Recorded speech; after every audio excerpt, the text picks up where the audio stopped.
Muy buenos días y que el Señor te bendiga.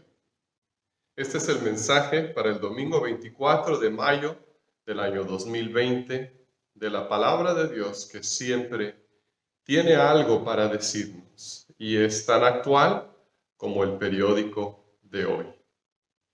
Quiero invitarte a que nos unamos en oración y que le pidamos a Dios que nos guíe hoy en lo que vamos a meditar sobre su palabra. Vamos a orar. Amado Padre Celestial, gracias te doy, Señor, por el privilegio de abrir tu palabra y exponerla. Gracias, Señor, por tu precioso y maravilloso Espíritu Santo. Te pedimos que por su poder podamos comprender y poner en práctica el mensaje que tú tienes para nosotros hoy. Y esto te lo pedimos en el nombre de Cristo Jesús, tu Hijo amado. Amén. Uno de los programas de televisión preferidos de mi padre era un programa que en realidad, si lo describimos, parece ser muy aburrido porque era un programa de antigüedades, de objetos antiguos, muchas veces conservados por las generaciones dentro de una familia. Pero lo inusual de este programa era que las personas llevaban sus antigüedades a un centro y viajaban de un pueblo a otro, de una ciudad a otra. Pero en este centro había expertos que podían dar una valorización de los objetos que observaban. En cierta ocasión, una mujer ya de la tercera edad llegó a esta reunión, a este grupo, llevando consigo una medalla. Era una medalla de las Olimpiadas de 1924. Su abuela había competido en esas Olimpiadas representando a Gran Bretaña y había ganado la medalla de oro.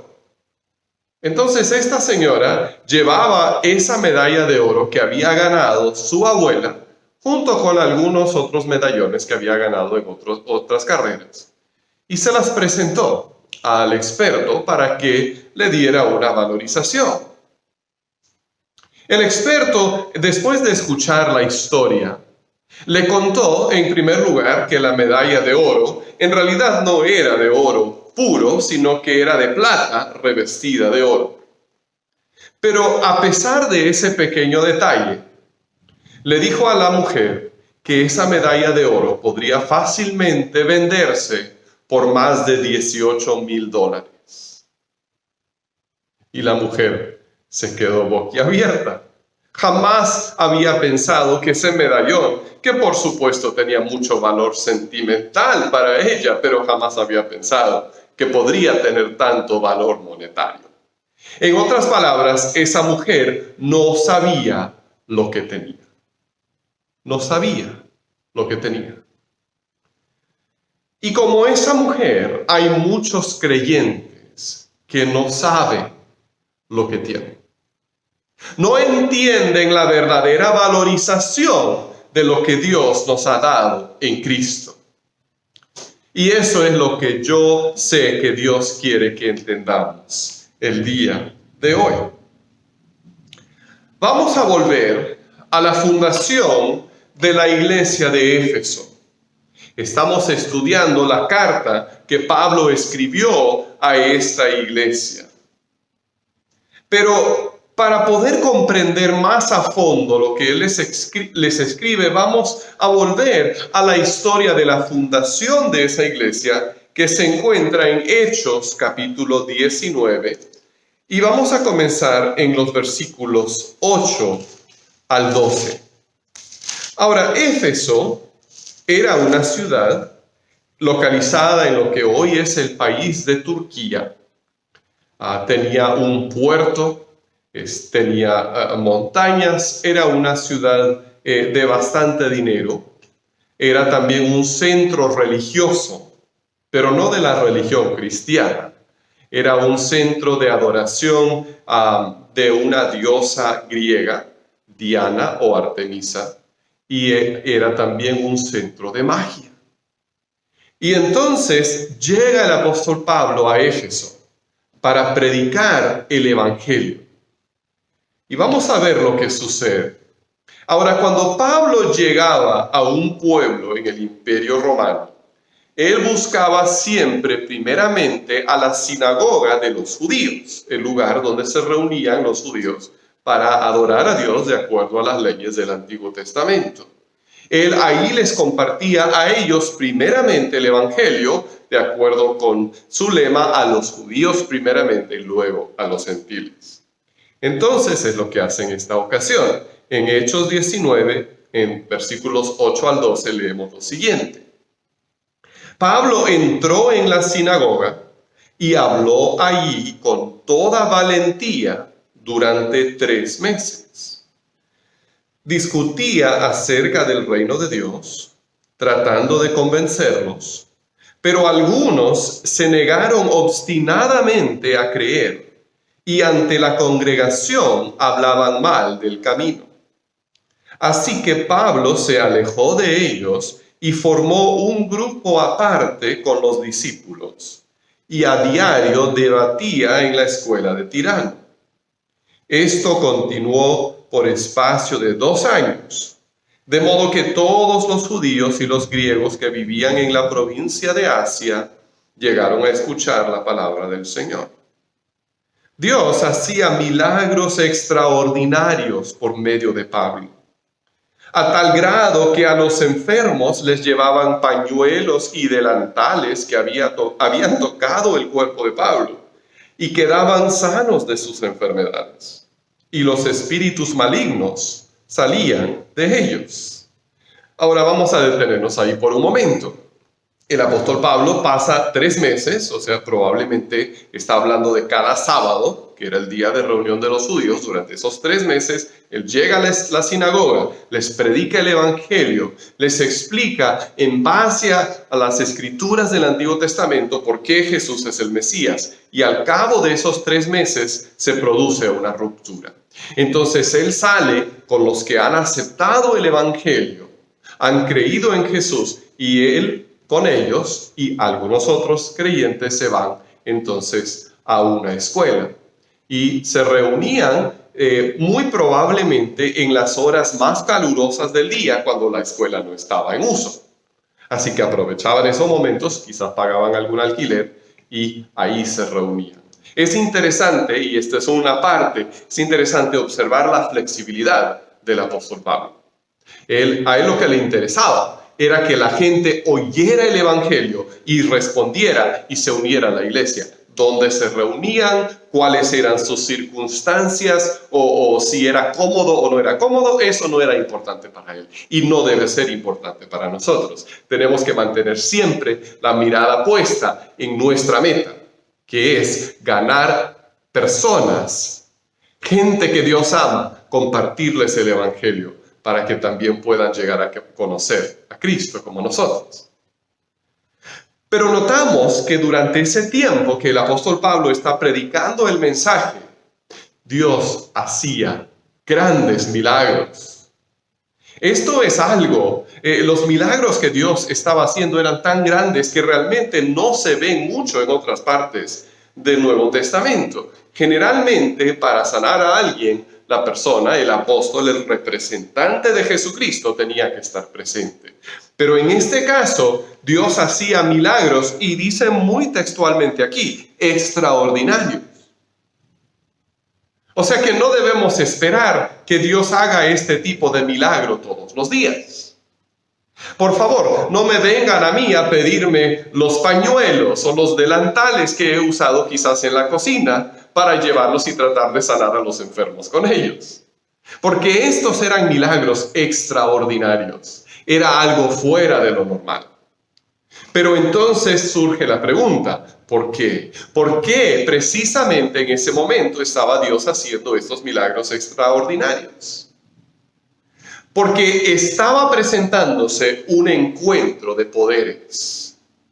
Éfeso era un centro de poderes ocultos, de poderes del enemigo, tanto de la diosa Artemisa como de la magia que se practicaba muy abiertamente en Éfeso. Así que había mucho interés en el poder y era necesario demostrar que el poder de Jesús era mayor. Y por eso Dios hacía estos grandes milagros a través del apóstol Pablo. Ahora, lo interesante del caso es que había gente que observaba esto y que también quería aprovechar ese mismo poder. Ahora vamos a ver cómo les fue. Seguimos leyendo aquí en Hechos 19, versos 13 al 16. Y dice así: unos judíos que andaban expulsando espíritus malignos intentaron invocar sobre los endemoniados el nombre del Señor Jesús. Decían: en el nombre de Jesús, a quien Pablo predica, les ordeno que salgan. Esto lo hacían 7 hijos de un tal Esceva, que era uno de los jefes de los sacerdotes judíos. Ahora fíjate, estos 7 hijos de Esceva habían oído o habían visto lo que estaba haciendo Pablo. No conocían a Jesús, no se habían entregado a Jesús, no eran seguidores de Jesús. Solamente dijeron: hay poder en ese nombre de Jesús, vamos a usarlo. Un día, verso 15, el espíritu maligno les replicó: conozco a Jesús y sé quién es Pablo, pero ustedes, ¿quiénes son? Y abalanzándose sobre ellos, el hombre que tenía el espíritu maligno los dominó a todos. Los maltrató con tanta violencia que huyeron de la casa desnudos y heridos. Esa gente se trató de aprovechar del nombre de Jesucristo, pero sin tener una relación con Él, sin estar sometidos, sin estar entregados a Él. Y no les fue bien. El hombre endemoniado les quitó la ropa, les quitó todo lo que tenían y les dio una gran golpiza y tuvieron que huir.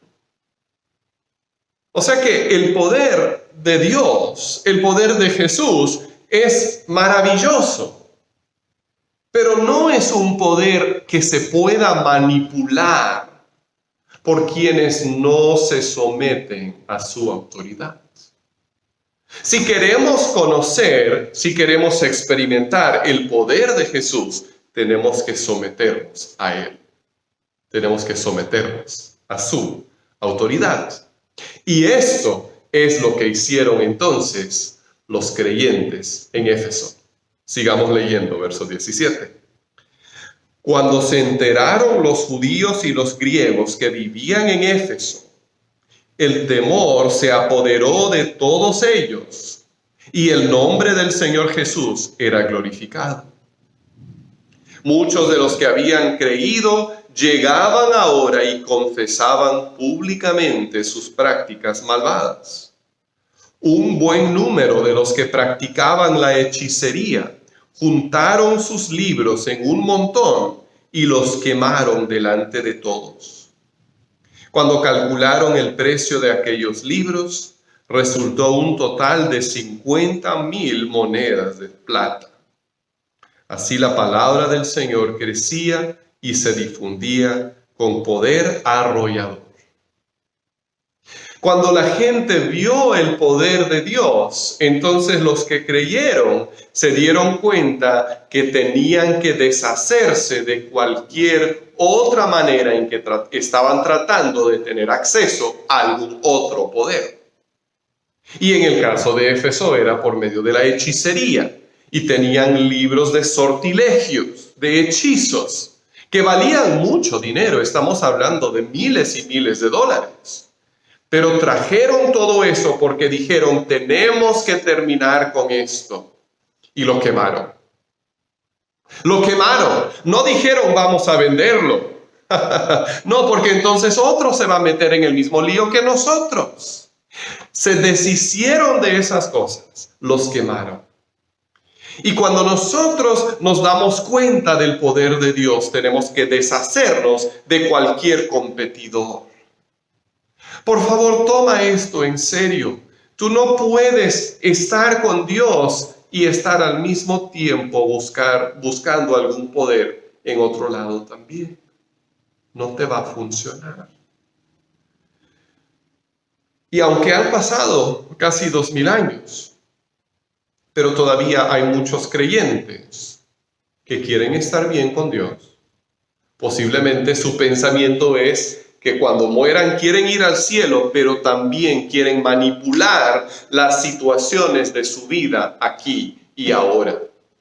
Y entonces leen en el periódico lo que les dice el astrólogo, el horóscopo para ese día. O van a alguien para que les lea las cartas, o que les haga una limpia, o cualquier otra cosa donde están tratando de manipular poderes espirituales, pero no por medio de Jesucristo. Y Dios nos está llamando a tener un compromiso completo con Cristo, a estar dispuestos a estar sometidos totalmente a Él y deshacernos de cualquier otra cosa en nuestra vida que pueda estar en competencia con la autoridad de Jesús sobre nosotros. Yo creo que otra manera hoy en día en la que tratamos de manipular las cosas y tener algún poder es cuando tenemos una confianza excesiva en la tecnología. Algunas personas piensan que por medio de la tecnología van a poder vivir para siempre. Una idea que flota por ahí es la posibilidad de poder subir toda nuestra conciencia, nuestra mentalidad, lo que tenemos en nuestro cerebro, poder subirlo a Internet. Y de esa manera vivir para siempre. En décadas pasadas, generaciones anteriores, la gente se congelaba con la idea de que algún día los iban a poder descongelar y sanarlos y curarlos de cualquier enfermedad que no tenía cura en ese tiempo. Pero el punto es el mismo, es tratar por medio de la tecnología de controlar cosas que no podemos o no debemos controlar. Ahora, no me malentiendas, yo no estoy en contra de la tecnología. Yo manejo un carro, tengo un celular, tengo calefacción y aire acondicionado termostáticamente controlados en mi casa. O sea, la tecnología es maravillosa para muchas cosas, pero si confiamos en la tecnología, si pensamos que por medio de la tecnología ya no necesitamos a Dios, hemos caído en un gran error. Porque con todos los avances científicos y tecnológicos que ha habido, nadie ha podido conquistar la muerte, menos Jesús. Y su poder es el único que nos puede dar vida eterna. Así que no permitamos que ninguna cosa, magia, hechicería, astrología o la confianza desmedida en la tecnología tome el lugar de nuestra confianza plena y total en Jesús. Ahora, después de unos 10 años de los eventos que acabamos de leer en Éfeso, cuando Pablo fundó la iglesia, él ahora escribe una carta a esa misma iglesia. Y probablemente durante ese tiempo la iglesia había crecido, se había ido gente, habían llegado personas nuevas. Entonces ahora Pablo no conoce a todos los creyentes de Éfeso, probablemente ni siquiera conoce a la mayoría, pero él conoce la situación de la iglesia y entonces decide escribirles una carta. Y esa carta es, por supuesto, la carta a los Efesios. Y Pablo, por esa experiencia, conociendo el trasfondo de los Efesios, él quiere estar seguro de que ellos y nosotros sepamos lo que tenemos. Él quiere que sepamos lo que tenemos. Así que vamos a leer en Efesios capítulo 1, versículos 15 al 23, estas palabras. Efesios capítulo 1, versículos 15 al 23. Y dice así la palabra de Dios. Por eso yo, por mi parte, desde que me enteré de la fe que tienen en el Señor Jesús y del amor que demuestran por todos los santos, no he dejado de dar gracias por ustedes al recordarlos en mis oraciones. pido que el Dios de nuestro Señor Jesucristo, el Padre glorioso, les dé el espíritu de sabiduría y de revelación para que lo conozcan mejor. Pido también que les sean iluminados los ojos del corazón para que sepan a qué esperanza Él los ha llamado, cuál es la riqueza de su gloriosa herencia entre los santos y cuán incomparable es la grandeza de su poder a favor de los que creemos. Ese poder es la fuerza grandiosa y eficaz que Dios ejerció en Cristo cuando lo resucitó de entre los muertos y lo sentó a su derecha en las regiones celestiales, muy por encima de todo gobierno y autoridad, poder y dominio, y de cualquier otro nombre que se invoque, no solo en este mundo, sino también en el venidero. Dios sometió todas las cosas al dominio de Cristo y lo dio como cabeza de todo a la iglesia. Esta, que es su cuerpo, es la plenitud de aquel que lo llena todo por completo. Hasta aquí la lectura de la palabra de Dios.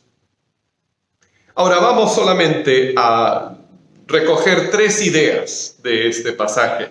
La primera de ellas es que Pablo desea que Dios nos abra los ojos del corazón por medio de su Espíritu. La oración de Pablo por los Efesios y nuestra oración tiene que ser que Dios nos dé entendimiento, nos abra los ojos del corazón por medio de su Espíritu, porque solamente así vamos a entender. Solo así vamos a entender lo que tenemos. Solo así vamos a saber todo lo que Dios nos ha dado. Es como ese momento cuando el experto dice su propiedad vale miles de dólares. ¡Wow! Es un despertar. Es una nueva realización, una revelación. No es solamente saber con la mente. No es solamente leer esto y decir, oh sí, es cierto. Es que te abra los ojos del corazón. Que lo sientas, que lo entiendas. Hermanos, pidámosle a Dios esa clase de entendimiento. Que así como Pablo se lo pidió a Dios por los Efesios, que lo pidamos nosotros los unos por los otros. Que Dios nos abra los ojos de nuestro corazón y podamos entender su poder que obra a nuestro favor. Porque si lo llegamos a entender, no vamos a querer otras cosas. No vamos a buscar por otros lados. Y la segunda cosa que dice Pablo que él desea para los Efesios y para nosotros es que comprendamos que el poder de la resurrección obra a nuestro favor. El poder de la resurrección obra a nuestro favor. Ese poder tan grandioso está obrando ahora y también obrará en el futuro para resucitarnos. Ni la magia ni la ciencia han podido vencer la muerte, pero la resurrección de Jesucristo es la prueba de que Dios nos la ofrece a nosotros. Nos ofrece vida eterna. Y ese poder no solamente nos va a resucitar en algún futuro, sino que ya está obrando en nosotros y por nosotros. Quizás tú pienses, ¿cómo me gustaría conocer a algún senador? ¿Cómo me gustaría conocer al presidente, al gobernador, para tener alguna conexión, para tener alguna palanca?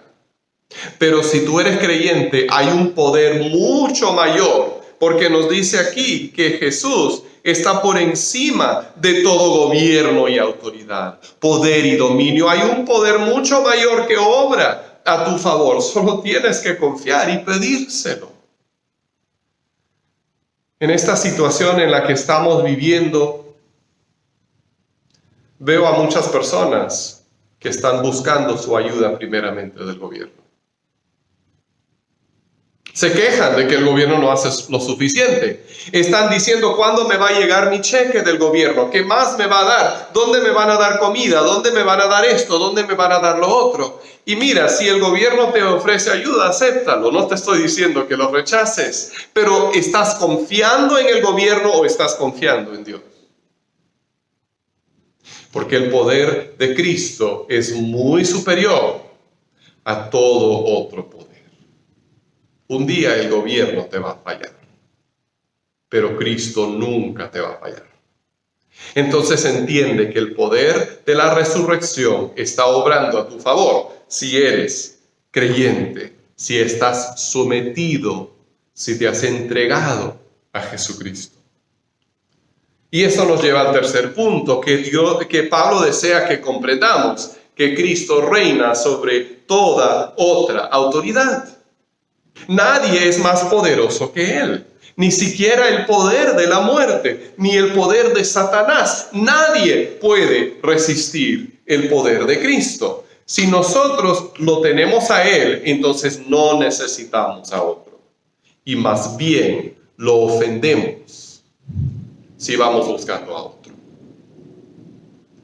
Por eso hoy quiero llamarte, si tú en tu vida estás confiando en alguien o en algo más, además de Jesucristo, recházalo.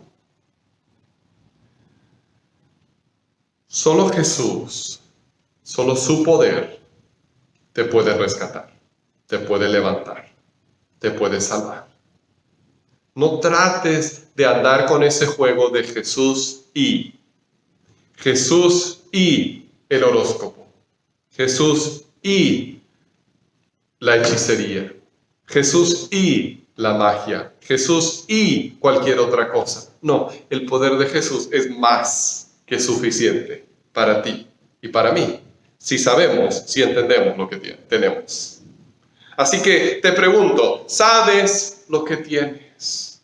¿Entiendes que si tienes a Jesús no necesitas nada ni a nadie más? Lo que Pablo deseaba y oraba por los efesios es lo que Dios desea para nosotros, que podamos entender esa realidad y vivir consciente de las riquezas que tenemos en Cristo y confiar plenamente en Él. Así que hoy te pregunto, ¿en qué área de tu vida necesitas expresar más completamente tu dependencia sobre Jesús? Vamos a orar. Padre Celestial, te doy gracias en esta noche. Te doy gracias, Señor, porque tú eres supremo, eres poderoso y tú has enviado a tu Hijo para rescatarnos de este mundo de maldad y de muerte. Y te pido, Señor, que nos abras los ojos y nos ayudes a ver cuáles son esas áreas de nuestra vida donde no estamos confiando plenamente en ti. Ayúdanos a verlos, a rechazarlos y poner nuestra fe totalmente en Jesús. Gracias, Señor. En el nombre de Cristo Jesús oramos. Amén. Que Dios te bendiga.